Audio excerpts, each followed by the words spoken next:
I had the penthouse at home. I got the team. I got the wins. But inside, I was in a prison. I didn't want to live and I didn't want to die. You know, my wife used to say, Dave, to me, you went from 0 to 100 in 2 seconds. I go, yeah, because I idle at 90 and I'm ready to pop off on everybody. Men are just so often using the wrong tool for the job. You can't use the tool that you're using to be super industrious. You can't use that tool at home when you walk through the door with your wife. It needs another tool. And here it is. And let me show you how to use it. Taking that and understanding that when our external relationships are injured or not working, there's often something going on within ourselves that we need to look at.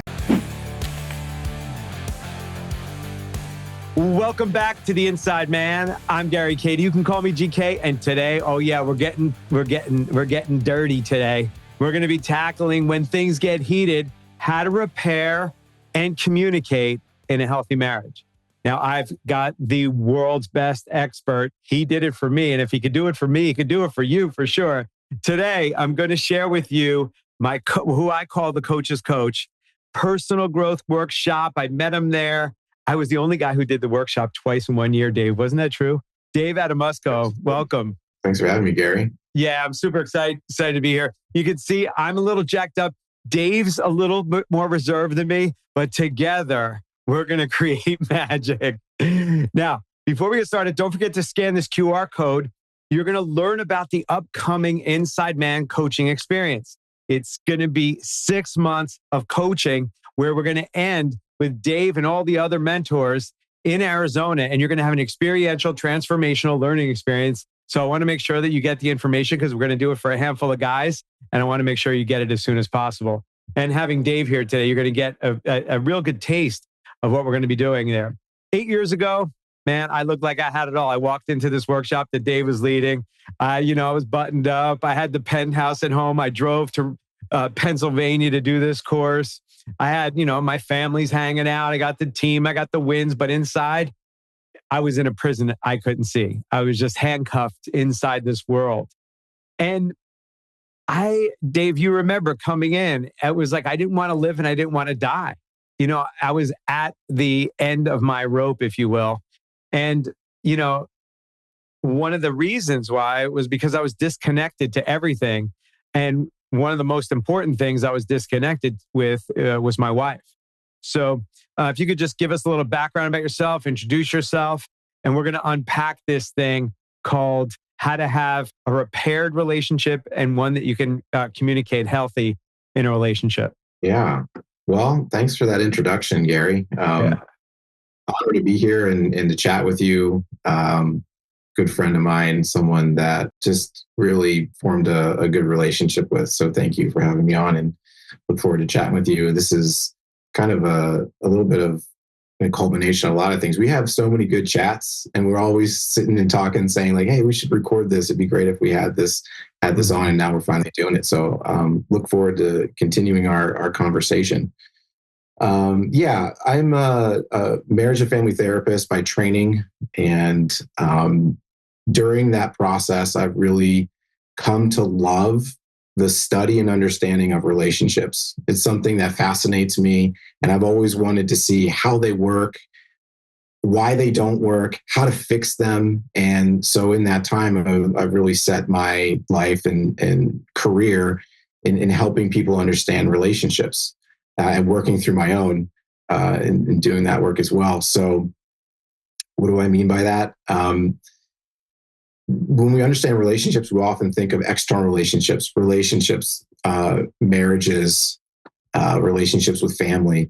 And that is certainly one of the things that I've focused on. But through my training, I've come across ways of understanding not just relationships externally, but also relationships with ourselves. And that's sort of the internal family systems, the therapy model created by Dick Schwartz. But taking that and understanding that when our external relationships are injured or not working, there's often something going on within ourselves that we need to look at. And when you can understand and have the wisdom to know the difference, what isn't working is a result of between us, and what isn't working is a result of what's going on within me.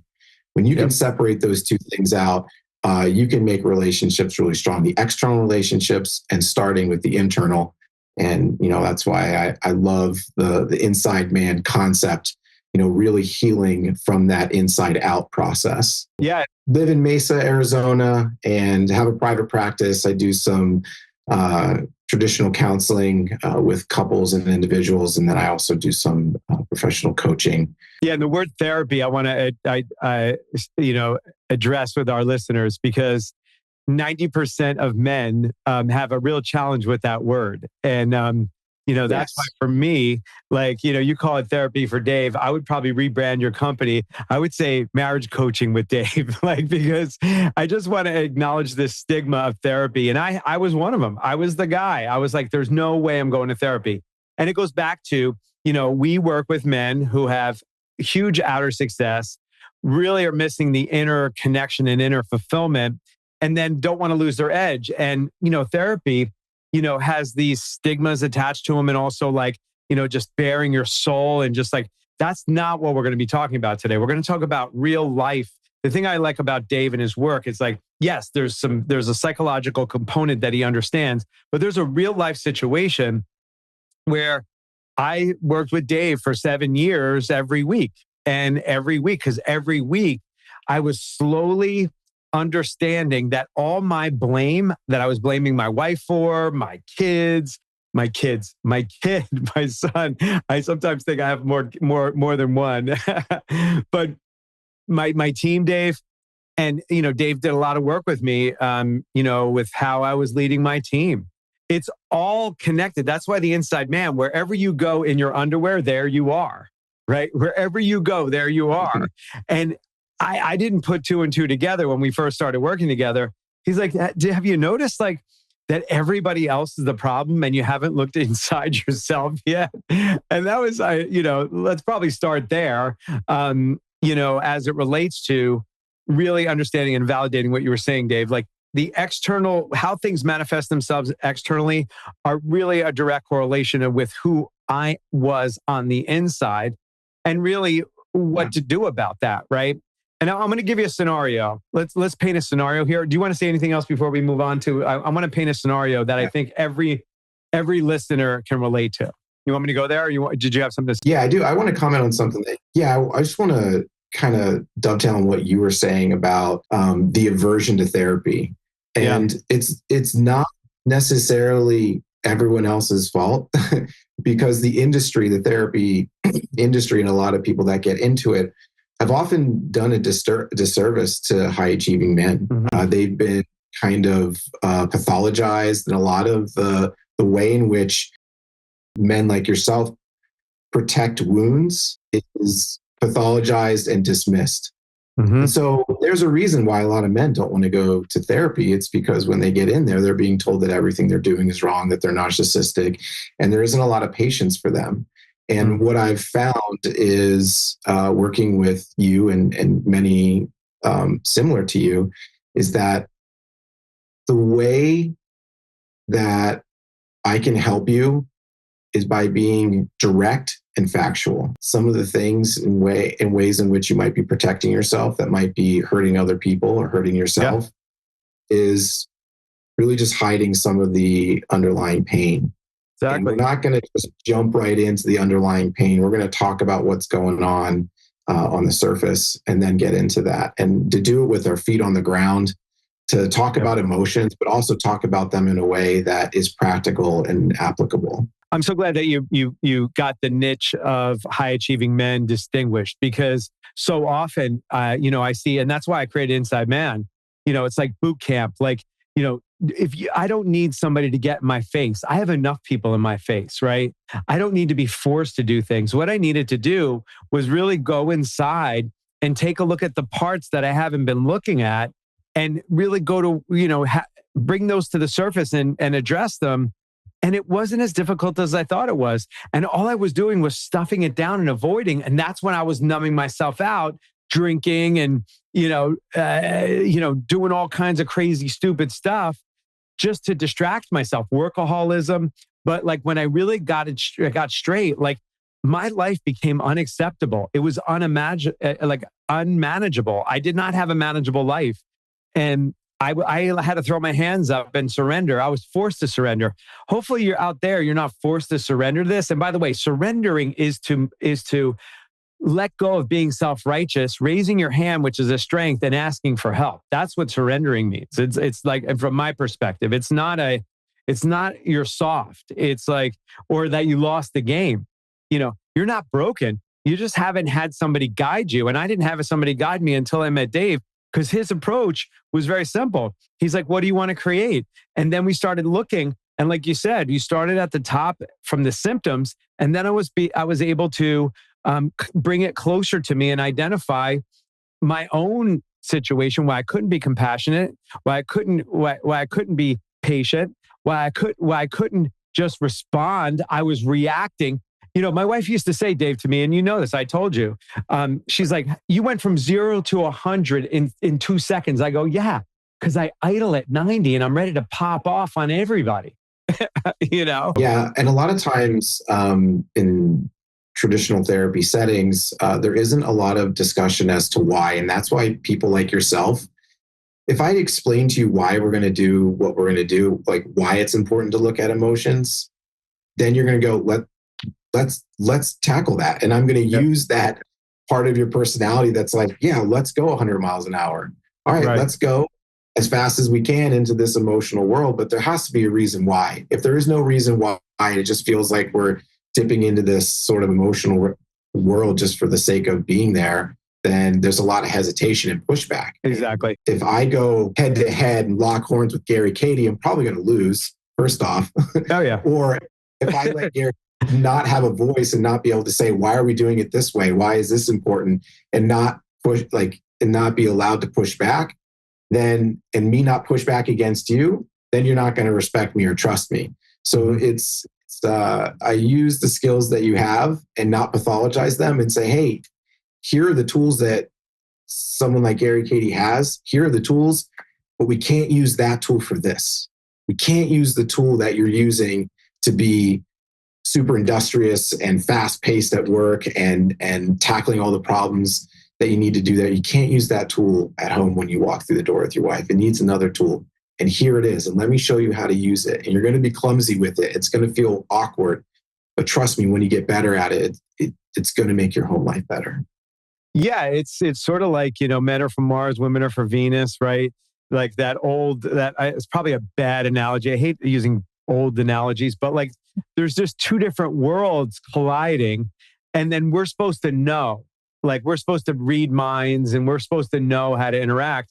And for me, the reason why I never did therapy and the only reason why I worked with you is because right out of the box it worked. And the reason why it worked is because you really took the time to understand me and my situation and my uniqueness that I thought was unique. It was probably very similar to many other high achieving men. I'm noticing that we're built very similarly.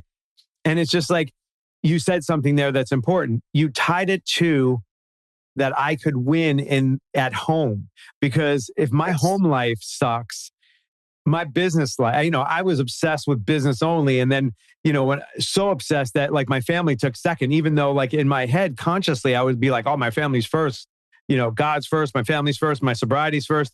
But like my survival mechanism waking up every day was my business was first. And I hated that it was first because it wasn't prioritized correctly in my world. But it was my survival. I was in survival, Dave. And when you're in survival and you stuff everything down and I build resentments and I want to blow up, like the littlest thing can set me off. Now, through the work that we did together, I idle at like, I'm in a parasympathetic state. Like I'm just present, and being present, you can naturally have natural responses.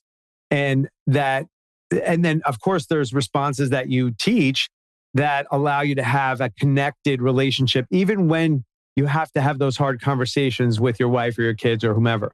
So I want to give you a scenario. I'm going to put you on the hot seat. All right. I used to walk in the door and I felt like I was already behind in a conversation that I didn't even know started. It was like I would walk in the door and I would feel ambushed. Like it was like my wife, who has a big, important job to be a mom, the way we set our life up, Dave, is like this is the way we painted the picture. She's the driver. When I walk through the door, she owns the home space. And when I'm at business and I'm the passenger at home, she makes the ultimate decisions, family, home, all that stuff. And she'll ask for my contribution, but I'm in the passenger seat. So that was a really good, helpful tool to be in relationship with my wife. That was number one. Number two is that when I'm at work, I'm in the driver's seat and she's the passenger and she contributes that way. But there was times that it felt like every time I came in the door, my wife already had her list. She was pent up. She was like going to unload on me. And like, I felt the feelings like were in my, like I could feel like I was a little boy, like, and my mom was about to yell at me. And like the thoughts in my head are as I'm like a bad kid and I need a minute. Like one of the things we put in place was, I need to take my watch off. I need to get into my workout clothes.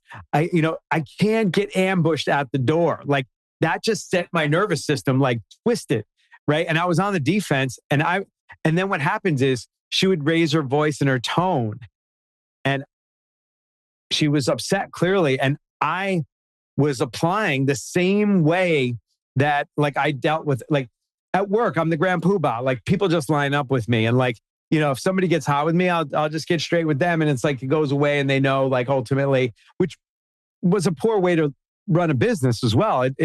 I learned that I could apply all these principles at work too, which is powerful. I'm shutting down. And by the way, I'm ready to leave the house. Like I'm a what is it called? Fight or flight. I'm a flight guy. Like when I sense danger, like I'll either get in your face and I never wanted to get my wife's face, or I leave and I go, I need some space, right? So we were both in a pattern and I saw this pattern happening over and over, Dave. And neither of us want to be there. We love each other, right? We don't want to be there, but we just couldn't seem to stop. And it was this vicious, like, race to the toilet and getting flushed down there. And so for me, it's like when I feel ambushed, I get triggered and I want to run for the hills, And then for her, she wants to be heard in a way and wants me to listen. And then I want to go fix the problem. And then she gets more pissed off. So is this a scenario you feel comfortable working with? Oh yeah. Okay, perfect. I wouldn't be very good at what I do if I couldn't handle this one. This is fairly common, and there's a lot to unpack there. In this scenario that you created, in the scenario that you've lived, the first thing that's happening from what I hear you saying is that Judith is coming in a little hot. Yeah. And it sounds like you had created some guidelines, some agreements around, hey, when I come home from work, I don't want all of the intensity and energy and anger or frustration or whatever you got. Give me some time. Guess what? That's going to fail sometimes. Oh, yeah, for sure. Sometimes your wife's going to be mad and doesn't care about that agreement or that rule anymore. She's overwhelmed and she wants you to know about it, or she wants to invite you into her overwhelm, whichever it may be. And that is where you have to, as an individual on your side of the street, you have to have the capacity to handle that sometimes. Now, what I say to clients all the time is really good relationships exist when one person can have a bad day and the other person can have a good day. And people have to be allowed to have bad days in a marriage. They're very long and it involves like the utmost of serious things in your life, the most sacred things in your life, your kids, your home, things of that nature, your connected relationship with your spouse. So yeah, people are going to get overwhelmed and they're going to get dysregulated. And you have to be able to have a good day when someone's having a bad day. Now, in life, two people are going to have bad days at the same time. And when that happens, guess what? Life's going to be hell. It's going to suck. It's not going to be fun. Those are not fun. But since I'm talking to you, Gary, if I were talking to Judith, it'd be a different conversation. But since I'm talking to you and you're asking the questions, I'm going to focus in on you and your accountability and your responsibility. And so, again, on the day where you're just having a bad day and she's just having a bad day, you got to repair after when you come to. But let's say that things at work went fairly well. You came home and you came in the door and you were all right. And here comes Judith and her energy. She's having a bad day. That is when we, like I said in the beginning, it's real important to separate what's going on with me with what's going on with her. And the way that I help people do that is to understand, simple things that just get away from us. There's a felt sense of that energy. I bet you could close your eyes and you can feel like when Judith is having her bad day, I bet you can feel that energy and how it lands within you. Everyone who's listening to this who has a partner knows what it feels like when their partner is upset and they can feel that energy. And so what's predictable is preventable.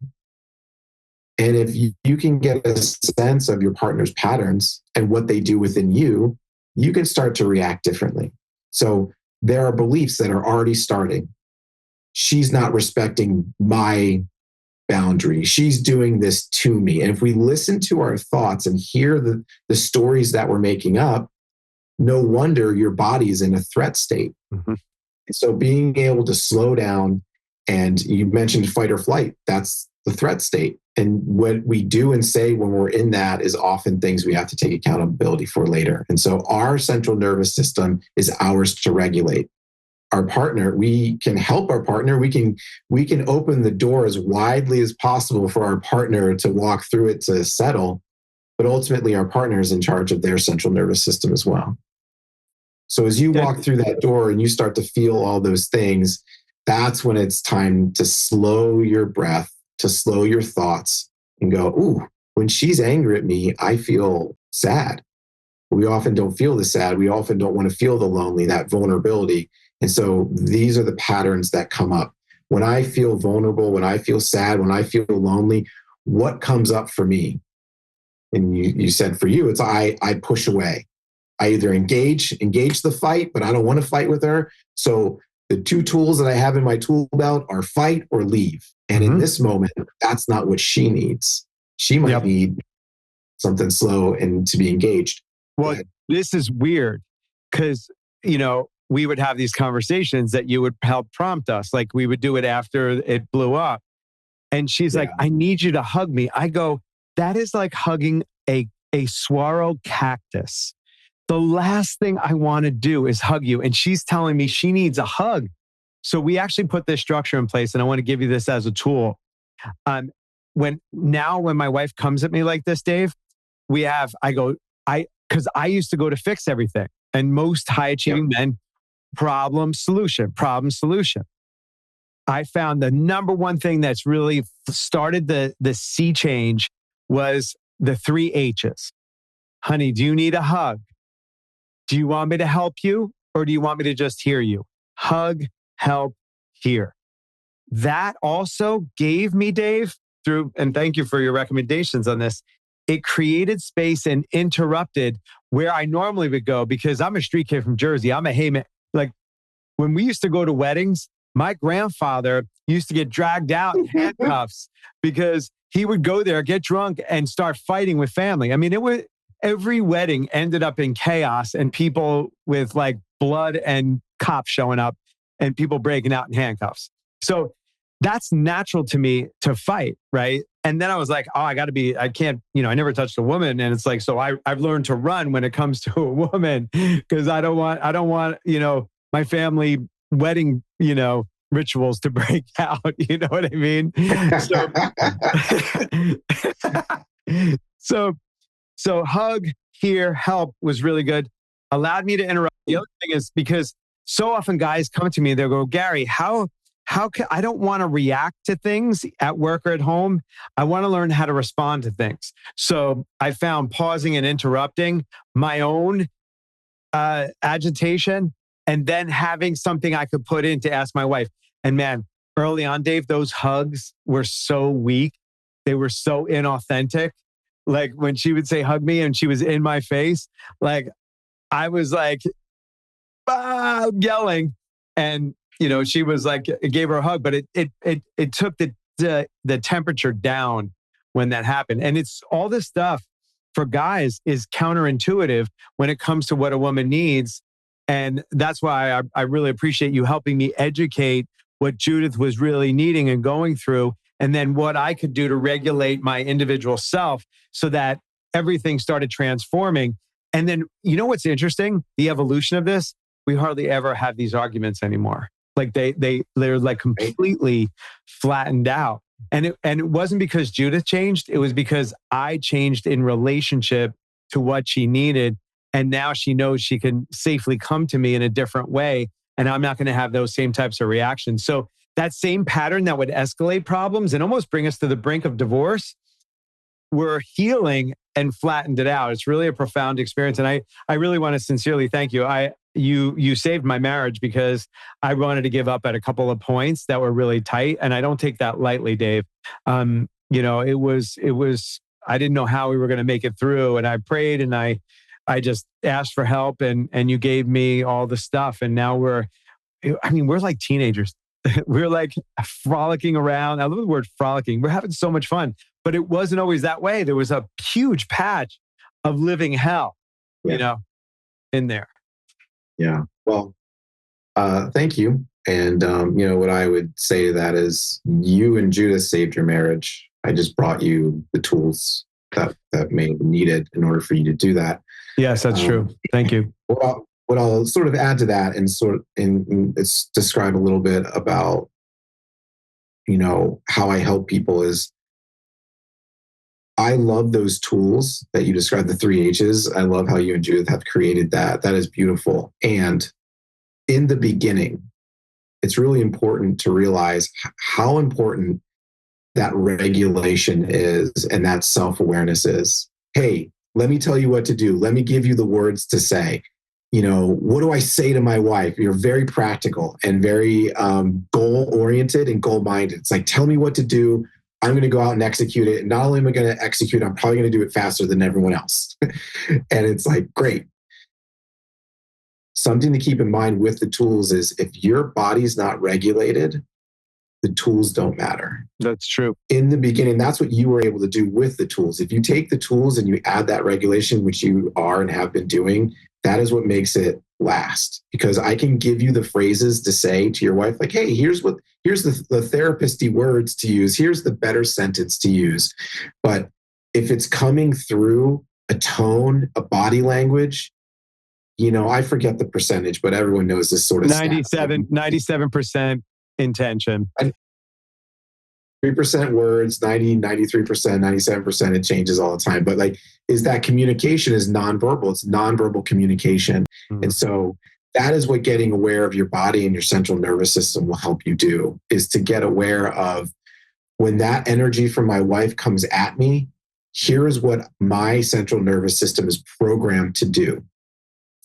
And that part of the brain that gets triggered quickly is lightning fast. And our slow, lumbering, complex prefrontal cortex comes into the room after it's been destroyed by everything that thinks it's on fire. And our prefrontal cortex that is able to, our limbic brain, it doesn't have a watch, it doesn't have a calendar.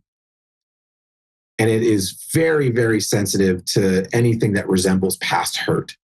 And that hurt, the brain, the limbic system also does a really terrible job of differentiating between physical and emotional pain.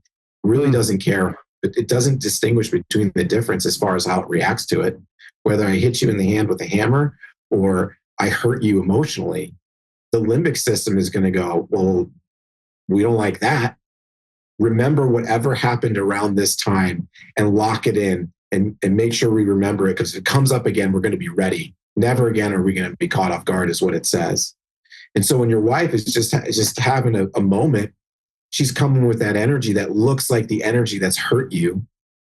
And so all of a sudden, quicker than you can blink an eye, your defenses are up. And so part of the work, part of that inside man work to do is to slow that down and to get your prefrontal cortex in the game quicker and faster and more effective, so that you can separate the past from what's happening in the moment.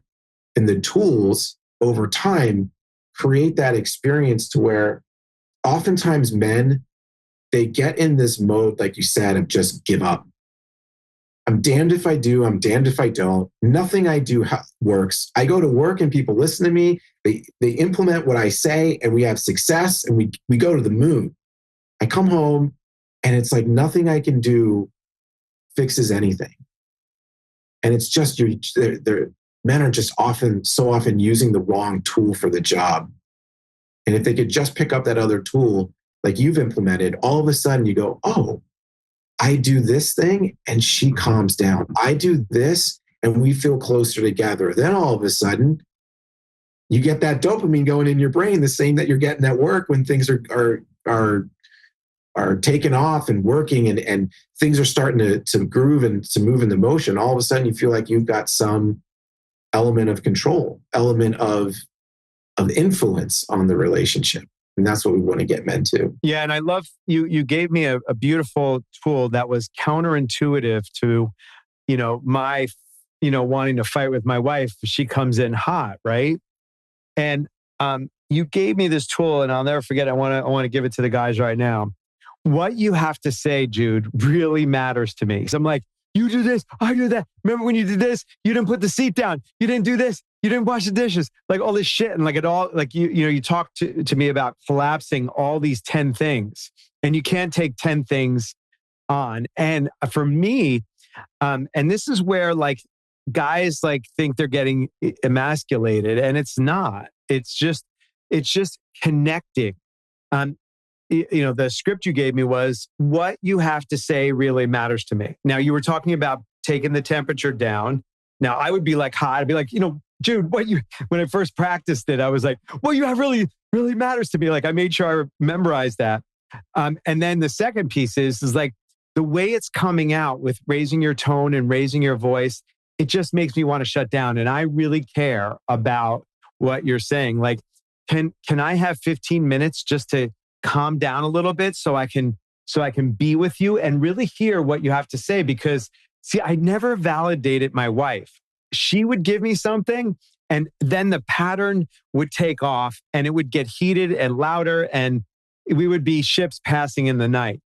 With this tool, Dave, you gave me, which is like validating what she has to say, even if I don't want to hear it because it sounds like something against me because how I'm listening, my listening is when she gets hot, I did something wrong and I'm a bad person. And because that's what I was told as a kid. And, she even said, she goes, I don't want to be at the effect of how you were parented.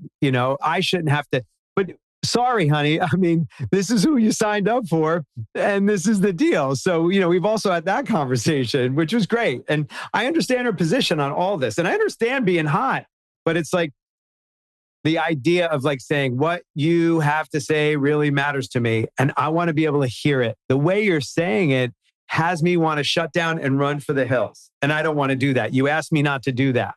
So I'm not going to do that. Yeah. I go, can I just have a couple of minutes just to reset? We'll sit down on the couch. We'll be face to face and have that discussion. That never was going to happen if you didn't give me that structure, Dave. And I'm telling you, it really works beautifully as well. So to sort of set the stage with that, and this sort of hypothetical scenario really works well with this because you come home from work and you've been in a pressure cooker all day of solving practical problems. What is the practical problem? Give it to me, and I'm going to give you solutions. Yep. And it's hard to switch, especially a male brain, over from that. To switch into a different gear, to the gear that needs to be in at home. And if you're coming through the door and you've been solving practical problems all day long, and here comes your wife who's upset, let's say you're feeling okay about it. It goes, oh, well, here she comes. She's upset. I'm okay. I can give better back today. Let's hear all these lists of problems and I'm going to solve them. Throw them at me. This and this. You're like, okay, well, this and this. And you start feeding back to her the practical solutions. And yet it's not working. It's not making her feel any better. And so on your side of the street, the person who's receiving that, I separate this with couples where there's a practical problem and a practical problem needs a practical solution. Calendaring, finances, what to do with all those things. Practical problems need a practical solution. Emotional problems need emotional solutions. Mm. And oftentimes we bypass the emotional problem and we try to solve the emotional problem with a practical solution. That was me. And that is where the tool that you use that you talked about, it matters to me that you're feeling this way. It matters to me that you're overwhelmed. It matters to me that this bothers you. It's a de-escalation phrase. And when said right, communicates that the practical stuff we'll get to, I'm going to attend to and attune to this emotional thing that's going on. So, hey, whatever happens with all the things that are going on that you're listening to me, what I want you to know is that it matters to me that you're overwhelmed today. When I talk about an emotional problem, what I'm talking about, again, is a dysregulated central nervous system. It is triggered, it is fired up, it is in the sympathetic response, it is going through the roof. Before you can solve any conflict between couples, the main problem that there's only one problem with couples conflict, if there is a problem. The one problem is dysregulated central nervous system. And when we think about this, we have our central nervous system in full force the moment that we're born. The prefrontal cortex takes a long time to develop, and sometimes there's a lot of bumps in the road with that. But that prefrontal, that limbic system, that threat detector system is on board and functioning from go. And when we think about a child, when a child's central nervous system is dysregulated, like what do? We don't just, there's practical things. Are they hungry? Do they need to eat? Do they need to be changed? What do they need to be bounced to? There's all these practical things. But with babies, they don't tell us. So our natural inclination is we don't sit there and be like, hey, baby, what are you doing? What's wrong? All cultures around the world do the same thing with babies. They get a higher tone, a higher pitch in their voice. They slow down. They make eye contact. And a lot of times there's touch. That is what regulates a young child's central nervous system. With toddlers, as they get a little bit older and they understand communication, we get on their level, we attune to them, we say, you seem up, we name what's going on with them. We attune to them. We say, what's going on? I see what's going on with you. And sometimes that's enough for them to settle.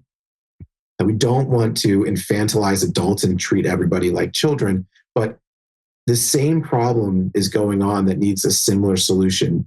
As adults, we need to come to another adult and say, I see that you're upset and that matters to me. And sometimes that's enough to just lower the temperature so that that person can feel heard. And then you can follow that up with what you were saying. That second part is so important. It's not, you're dysregulated, so you get to talk to me however you want and that's okay. No, it's, hey, it matters to me that you're upset. It's hard for me to understand how I can help if you're yelling at me.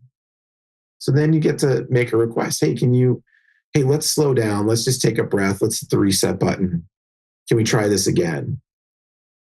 Rather than the push away or engage and try to fix the problem or hands up in the air, I'm out.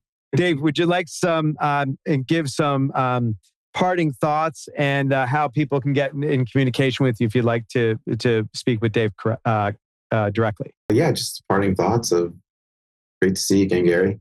Yeah. I love chatting with you. Our conversations are always meaningful and I love just being part of your life and seeing you grow and you've done the same for me. So appreciate it.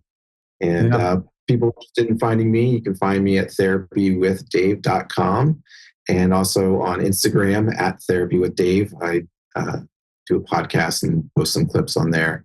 And there are places in both those platforms where you can reach out if you're interested in learning more about me and what I do. Thanks, Dave. All right. Thank you, Gary. Inside Men. I'll see you when I see you. See you in the next episode. Thanks for joining us.